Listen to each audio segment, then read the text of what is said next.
പാപത്തിൻ സാഗരമധ്യത്തിൽ പെട്ടു ഞാൻ ഉഴലുമ്പോൾ നൗകയുമായി നാഥ വന്നിടണേ. ഒരു കര നീ എത്തിച്ചിടണമേ.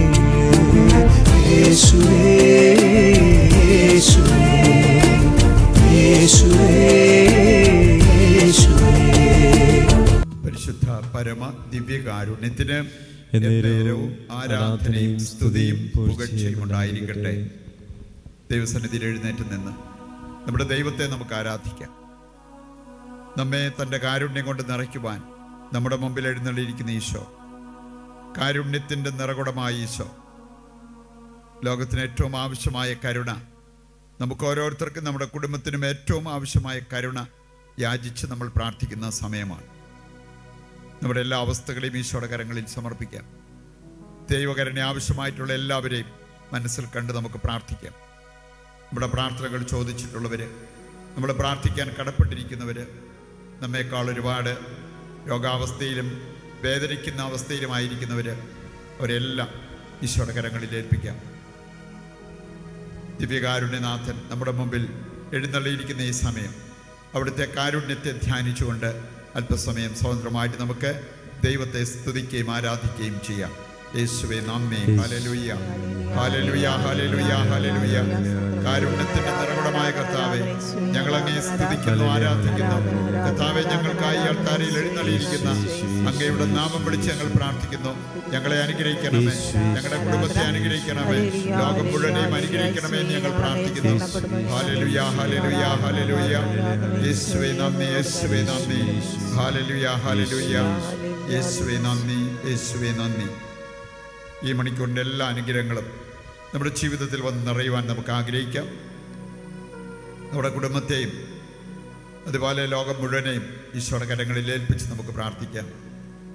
ഈശോയുടെ തിരുഹൃദയത്തിൽ നിന്ന് ഞങ്ങൾക്ക് കാരുണ്യ സ്രോതസ്സായി ഒഴുകിയിറങ്ങിയ തിരുരക്തമേ, തിരുജലമേ, ഈശോയുടെ തിരുഹൃദയത്തിൽ നിന്ന് ഞങ്ങൾക്ക് കാരുണ്യ സ്രോതസ്സായി ഒഴുകിയിറങ്ങിയ തിരുരക്തമേ, തിരുജലമേ, ഈശോയുടെ തിരുഹൃദയത്തിൽ നിന്ന് ഞങ്ങൾക്ക് കാരുണ്യ സ്രോതസ്സായി ഒഴുകിയിറങ്ങിയ തിരുരക്തമേ, തിരുജലമേ. ഉച്ചസ്ഥാനങ്ങളിലിരുന്ന് അല്പസമയം വചന വെളിച്ചത്തിൽ ദൈവകരുണയെ ധ്യാനിച്ചുകൊണ്ട് കരുണയുടെ ജപമാല പ്രാർത്ഥിക്കുവാൻ നമുക്ക് ഒരുങ്ങാം. ദൈവത്തിൻ്റെ കരുണ പ്രാപിക്കാൻ, ആ കരുണ ലഭിക്കാനുള്ള മാർഗങ്ങൾ, വഴികൾ വചനം നമ്മുടെ മുമ്പിൽ വെച്ചിട്ടുണ്ട്. അപ്പം ആ മാർഗത്തിലേക്ക് വരിക, എന്നിട്ട് ദൈവകരുണയ്ക്കായിട്ട് നമ്മൾ കാത്തിരുന്ന് പ്രാർത്ഥിക്കുക എന്നുള്ളതാണ് ഏറ്റവും പ്രധാനപ്പെട്ട ഒരു കാര്യം. റോമാലേഖനം 9-ാം അധ്യായം 15-16 വചനങ്ങൾ വായിക്കുമ്പോൾ അവിടെ പറഞ്ഞിട്ടുണ്ട്, എനിക്ക് ദയ തോന്നുന്നവനോട് ഞാൻ ദയ കാണിക്കും, എനിക്ക് കരുണ തോന്നുന്നവനോട് ഞാൻ കരുണ കാണിക്കും. നമുക്ക് ദൈവത്തെ ചോദ്യം ചെയ്യാൻ അവകാശമില്ല. ദൈവത്തിൽ നമുക്ക് ഒരു തെറ്റും കണ്ടുപിടിക്കാനായിട്ട് നമുക്ക് സാധിക്കില്ല. പറയുണ്ട്, എന്തെങ്കിലും ഒരു കാരണത്താലാണ് ദൈവം ഇങ്ങനെ പറഞ്ഞിരിക്കുന്നത് എന്ന് നമ്മൾ വിശ്വസിച്ച് അംഗീകരിക്കുക എന്നുള്ളതാണ് ഏറ്റവും പ്രധാനപ്പെട്ടത്. കർത്താവ് പറയുന്നു, എനിക്ക് ദയ തോന്നുന്നവനോട് ഞാൻ ദയ കാണിക്കും, എനിക്ക് കരുണ തോന്നുന്നവനോട് ഞാൻ കരുണ കാണിക്കും. പറയുണ്ട്, ദൈവത്തിന് ദയ തോന്നാനുള്ള ആ വഴികൾ മനസ്സിലാക്കി ആ വഴിയിലേക്ക് നമ്മൾ വരിക എന്നുള്ളതാണ്. നമുക്കറിയാം, നമ്മൾ അഹങ്കാരത്തിൻ്റെ കൊടുമുടിയിലിരിക്കുമ്പോഴല്ല ദൈവത്തിന് നമ്മളോട് കരുണ തോന്നുന്നത്. നമ്മൾ മഹാഭാവികളാണെങ്കിലും അതനുസരിച്ച് അനുദപിക്കുമ്പോൾ കർത്താവിന് നമ്മോട് കരുണ തോന്നും. യെശയ്യാ 1-ാം അധ്യായം 18 മുതൽ വായിക്കുമ്പോൾ അവിടെ പറഞ്ഞിട്ടുണ്ട്, നിന്റെ പാപം കടും ചുമപ്പാണെങ്കിലും ഞാനത് മഞ്ഞ് പോലെ വെണ്മയുള്ളതാക്കാം, രക്തവർണ്ണമെങ്കിലും കമ്പിളി പോലെ വെളുപ്പിക്കാം. അതിനാവശ്യമായ കാര്യം പറയാണ്, അനുസരിക്കാൻ നീ തയ്യാറാവുക. അനുസരണം അത് എളിമയുടെ ഒരു സൂചനയാണ്. അനുസരണക്കേട് അഹങ്കാരത്തിൻ്റെ ഒരടയാളമാണ്. പറയുണ്ട്, എളിമപ്പെട്ട് ദൈവത്തെ വിളിച്ചപേക്ഷിക്കുമ്പോൾ ദൈവത്തിന് നമ്മളോട് കരുണ തോന്നും, ദൈവത്തിന് നമ്മോട് ദയ തോന്നും. പറയുകൊണ്ട് നമ്മുടെ പ്രശ്നങ്ങളുടെ വലിപ്പത്തിലേക്ക് നോക്കുന്നതിനേക്കാൾ കാരുണ്യവാനായ ദൈവത്തിലേക്ക് നോക്കാനും ആ ദൈവത്തെ വിളിച്ചപേക്ഷിക്കാനും നമുക്ക് സാധിക്കണം. അതിന് നമ്മൾ തയ്യാറാകുന്നെങ്കിൽ ദൈവത്തിൻ്റെ കരുണ നമ്മുടെ ജീവിതത്തിലേക്ക്, നമ്മുടെ കുടുംബത്തിലേക്ക് ഒഴുകി വരും എന്നുള്ളത് നമുക്ക് ഹൃദയത്തിൽ ഉറപ്പിക്കാവുന്ന ഒരു കാര്യമാണ്. പുറപ്പാട് പുസ്തകം 33 19-ാമത്തെ വചനമെടുക്കുമ്പോൾ അവിടെയും പഴയ നിയമത്തിലും പുതിയ നിയമത്തിലും ഒരുപോലെ ദൈവം പറയുന്ന ഒരു കാര്യമായിട്ട് നമുക്കിതിനെ കാണാൻ പറ്റും. ഇവിടെയും പറയുന്നുണ്ട്, എനിക്കിഷ്ടമുള്ളവനിൽ ഞാൻ പ്രസാദിക്കും, അവനോട് ഞാൻ കരുണ കാണിക്കും. പറയുന്നുണ്ട്, ദൈവം ഇഷ്ടപ്പെടുന്ന കാര്യങ്ങൾ മനസ്സിലാക്കുക, അവ ഇഷ്ടപ്പെടുക. അപ്പോഴാണ് ദൈവത്തിൻ്റെ കരുണയ്ക്ക് നമ്മൾ യോഗ്യരാകുന്നത്. അങ്ങനെയുള്ളവരോട് ദൈവം കരുണ കാണിക്കും. നമുക്കറിയാം, ദൈവം നന്മ ഇഷ്ടപ്പെടുന്നവനാണ്, തിന്മയല്ല. തിന്മയും ദൈവവും ഒന്നിച്ചു പോകത്തില്ല. പറയുന്നുണ്ട്, നമ്മൾ തിന്മ ഉപേക്ഷിക്കാതെ ദൈവത്തിലേക്ക് തിരിഞ്ഞ് എത്ര ഒച്ചത്തിൽ നിലവിളിച്ചാലും ദൈവം അത് കേൾക്കണമെന്നില്ല. ദൈവം ഇഷ്ടപ്പെടുന്നവരായിട്ട് നമ്മൾ മാറണം. അങ്ങനെ ദൈവത്തെ പോലെ നന്മയുള്ളവരാകുവാൻ നമ്മൾ ആഗ്രഹിച്ച് അതിനൊരു ദൃഢനിശ്ചയത്തോടെ നമ്മുടെ ജീവിതത്തിൽ മുമ്പോട്ട് പോകുമ്പോൾ ദൈവത്തിന് നമ്മോട് ഇഷ്ടം തോന്നും, ദൈവം നമ്മെ അനുഗ്രഹിച്ചുയർത്തും എന്നുള്ളത് ഹൃദയത്തിൽ നമുക്ക് ഉറപ്പിക്കാവുന്ന കാര്യമാണ്. മത്തായി 20-ാം അധ്യായം 29-ാമത്തെ വചനം, ആ വചനം മുതൽ മുമ്പോട്ട് വായിക്കുമ്പോൾ നമുക്ക് കാണാവുന്ന ഒരു കാര്യമുണ്ട്. കർത്താവിനോട് വിളിച്ചപേക്ഷിച്ച ഒരു അന്ധയാചകനെ കുറിച്ച് അവിടെ പറഞ്ഞിരിക്കുന്നത് കാണാൻ പറ്റും. അവൻ വിളിച്ചുകൊണ്ടേയിരുന്നു, വിശ്വാസത്തോടെ വിളിച്ചുകൊണ്ടേയിരുന്നു. തടസ്സങ്ങളൊക്കെ അവന് നേരിടേണ്ടി വന്നു. അതൊന്നും മൈൻഡ് ചെയ്യാതെ കണ്ട് അവൻ കർത്താവിനോട് നിലവിളിച്ചപേക്ഷിച്ചു. ദൈവം അവനെ സഹായിക്കുന്ന, അവനെ അടുത്തേക്ക് വിളിക്കുന്ന, അവൻ്റെ കാര്യങ്ങളെല്ലാം നടത്തിക്കൊടുക്കുന്ന ഒരു രംഗമാണ് ഈ വചനഭാഗം വായിക്കുമ്പോൾ നമുക്ക് കാണാൻ പറ്റുക. ലൂക്ക 15:28 ലൂക്ക 7-ാം അധ്യായം 9-ാമത്തെ വചനവും എടുത്താൽ അവിടെ നമുക്ക് കാണാൻ സാധിക്കും, അനുതാപത്തോടെ കർത്താവിൻ്റെ പക്കലേക്ക് തിരിയുന്നവരുടെ മേൽ കർത്താവ് കരുണ വർഷിക്കും.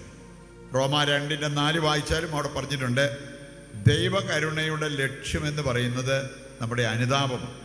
പറയുന്നുണ്ട്, അനുതാപത്തിലേക്ക് നാം കടന്നു വരുമ്പോൾ ദൈവത്തിൻ്റെ കൃപ നമുക്ക് ലഭിക്കും. നമുക്ക് അനുദപിക്കാൻ സാധിക്കുന്നത് തന്നെ ദൈവത്തിൻ്റെ കരുണ മൂലമാണ്. പറയുന്നുണ്ട്, ഈ രണ്ട് കാര്യങ്ങൾ പരസ്പര പൂരകങ്ങളായ കാര്യങ്ങളാണ് എന്ന് മനസ്സിലാക്കിക്കൊണ്ട് നമുക്ക് അനുതാപത്തിൽ വളരാൻ സാധിക്കണം.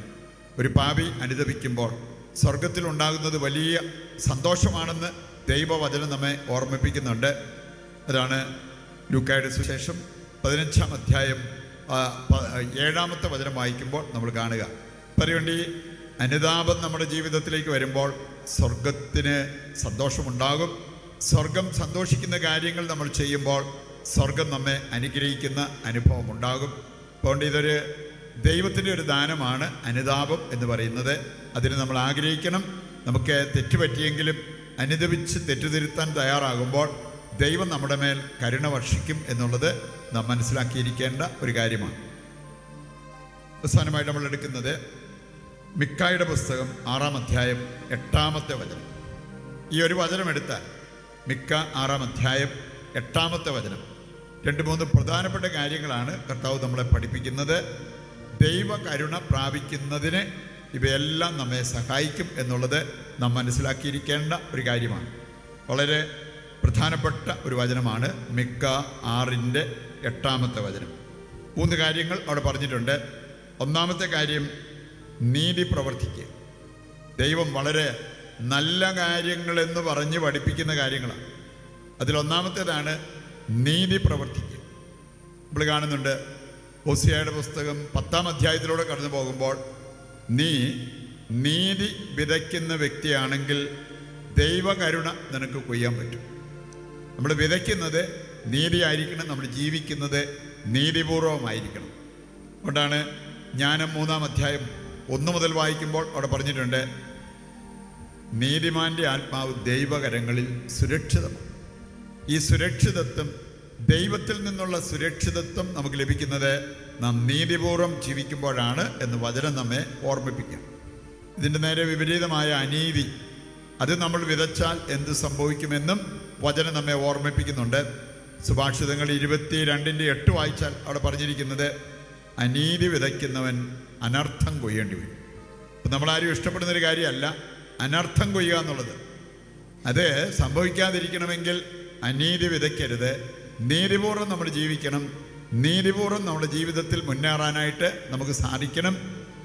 അതിന് വില കൽപ്പിച്ച് ജീവിക്കാൻ നമുക്ക് സാധിക്കണം എന്നുള്ളത് കർത്താവിൻ്റെ വചനം നമ്മെ ഓർമ്മിപ്പിക്കുന്ന ഒരു കാര്യമാണ്. മത്തായിയുടെ സുവിശേഷം 7-ാം അധ്യായം അതിൻ്റെ 22 മുതൽ വായിക്കുമ്പോൾ, മത്തായി 7-ാം അധ്യായം പ്രത്യേകിച്ച് 23 വരുമ്പോൾ കർത്താവ് പറഞ്ഞ ഒരു കാര്യമുണ്ട്. അനീതി പ്രവർത്തിക്കുന്നവരെ നിങ്ങൾ എന്നിൽ നിന്ന് അകന്നു പോവുക. പറയുന്നുണ്ട്, അനീതി പ്രവർത്തിക്കുന്നവർക്ക് ദൈവവുമായിട്ട് സഹവസിക്കാനോ അല്ലെങ്കിൽ ദൈവത്തിലുള്ള ഒരു ജീവിതം അവർക്ക് പ്രതീക്ഷിക്കാൻ പറ്റില്ല. ഇവിടെ ഏത് രീതിയിൽ അനീതി സംഭവിക്കാം എന്നുള്ളതും വചനം കൃത്യമായിട്ട് നമ്മളെ പഠിപ്പിക്കുന്നുണ്ട്. നീ വചനം കേൾക്കും, നീ ബൈബിൾ വായിക്കും, പക്ഷെ അതനുസരിച്ച് ജീവിക്കുന്നില്ല. അത് അനീതിയായിട്ടാണ് ഈ അധ്യായത്തിൽ എടുത്തു പറഞ്ഞിരിക്കുന്നത്. പ്രത്യേകിച്ച് മത്തായി 7:21 മുതൽ വായിക്കുമ്പോൾ പറയുന്നുണ്ട്, ഈ ഒരു അനീതി തുടച്ചു മാറ്റി നീതിപൂർവ്വം ജീവിക്കാനായിട്ട് നമുക്ക് സാധിക്കണം. രണ്ടാമതൊരു കാര്യം പറഞ്ഞിട്ടുണ്ട്, കരുണ കാണിക്കുക. നമുക്ക് കരുണ ലഭിക്കാൻ, ദൈവത്തിൻ്റെ കരുണ നമ്മുടെ മേൽ, നമ്മുടെ കുടുംബത്തിൻ്റെ മേൽ ഒഴുകി വരാൻ ഏറ്റവും നല്ലത് മറ്റുള്ളവരോട് കരുണ കാണിക്കുക. സംസാരത്തിൽ കരുണ കാണിക്കാൻ നമുക്ക് പറ്റും. പെരുമാറ്റത്തിൽ കരുണ കാണിക്കാൻ നമുക്ക് സാധിക്കും. പാവങ്ങളെ അവർ നമ്മുടെ മുമ്പിൽ വരുമ്പോൾ നമുക്കവരെ സഹായിക്കാവുന്ന അവസ്ഥയുണ്ടെങ്കിൽ നമ്മളവരെ സഹായിക്കുമ്പോൾ കരുണ കാണിക്കുന്നവരായിട്ട് നമ്മൾ മാറുന്നു.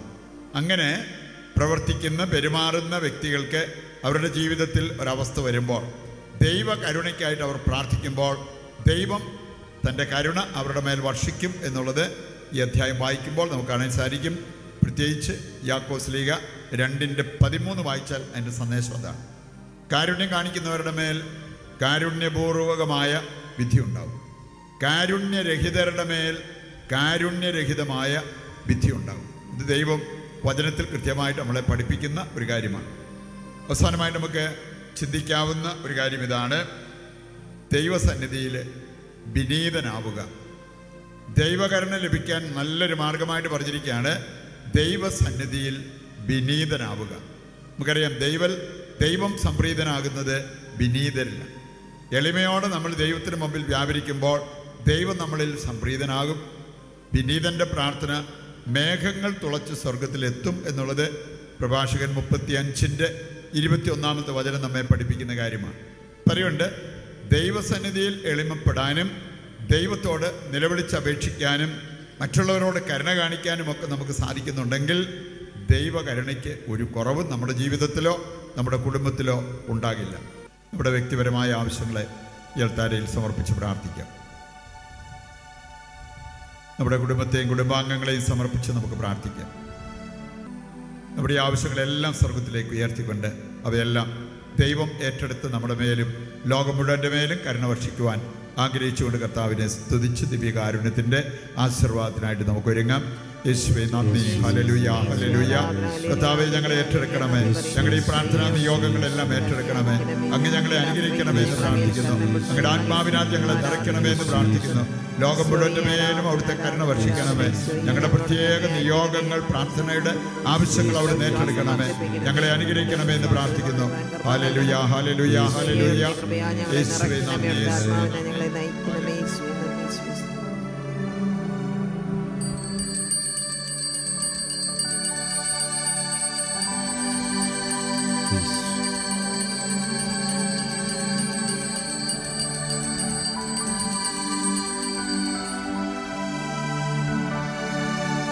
പരിശുദ്ധ പരമമാ ദിവ്യകാരുണ്യമേ, എന്നുമെന്നും അങ്ങേക്കാരാധന. പരിശുദ്ധ പരമമാ ദിവ്യകാരുണ്യമേ, എന്നുമെന്നും അങ്ങേക്കാരാധന. പരിശുദ്ധ പരമമാ ദിവ്യകാരുണ്യമേ, എന്നുമെന്നും അങ്ങേക്കാരാധന. പരിശുദ്ധ അമ്മയുടെ വിമല ഹൃദയത്തിൽ നമ്മയും ലോകം മുഴുവനെയും പ്രതിഷ്ഠിച്ച് നമുക്ക് പ്രാർത്ഥിക്കാം. നന്മ നിറഞ്ഞ മറിയമേ സ്വസ്തി, കർത്താവ് അങ്ങയുടെ കൂടെ സ്ത്രീകളിൽ അങ്ങ് അനുഗ്രഹിക്കപ്പെട്ടവളാകുന്നു. അങ്ങയുടെ ഉദരത്തിൻ ഫലമായി ഈശോ അനുഗ്രഹിക്കപ്പെട്ടവനാകുന്നു. പരിശുദ്ധ മറിയമേ, തമ്പുരാന്റെ അമ്മേ, പാപികളായ ഞങ്ങൾക്ക് വേണ്ടി ഇപ്പോഴും ഞങ്ങളുടെ മരണസമയത്തും തമ്പുരാനോട് അപേക്ഷിച്ചുകൊള്ളണമേ. ആമേൻ. ഞങ്ങളുടെ സഹായമായ പരിശുദ്ധ മറിയമേ, ഞങ്ങൾക്ക് വേണ്ടി അപേക്ഷിക്കണമേ. വിശുദ്ധ ഔസേപ്പ് പിതാവേ, ഞങ്ങൾക്ക് വേണ്ടി അപേക്ഷിക്കണമേ. വിശുദ്ധ ഫ്രാൻസിസ് സാലസേ, ഞങ്ങൾക്ക് വേണ്ടി അപേക്ഷിക്കണമേ. ഈശോ മിശിഹായ്ക്ക് സ്തുതിയായിരിക്കട്ടെ. മുഴുവൻ സ്തുതി ഉണ്ടായിരിക്കട്ടെ.